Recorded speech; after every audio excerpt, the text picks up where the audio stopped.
উম আসার পরে অনেক কিছুই তো জানা গেল, অনেক কিছুই বললাম। তো একটা বিষয় হচ্ছে যে আমি ছেলেও না, মেয়েও না, একটা হিজড়া। থাকার পরে শেরপুর জেলার ভিতরে একটা ছেলে আছে। সেই সে ছেলের লগে আমি একটু সম্পর্ক করছিলাম। তো আস্তে আস্তে তার সাথে আমার সম্পর্ক হয়। হওয়ার পরে ১-২ বছর সে আমার সাথে ছিল। থাকার পরে আমার কাছ থেকে ৫ লাখ টাকা নিয়েছে এবং একটা আইটিআর গাড়ি নিয়েছে, একটা একটা ২টা মোবাইলও নিয়েছে।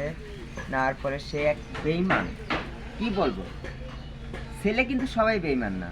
কিছু কিছু ছেলে আছে টাকার পাগল, দেহর পাগল, কিন্তু মনের পাগল কেউ না।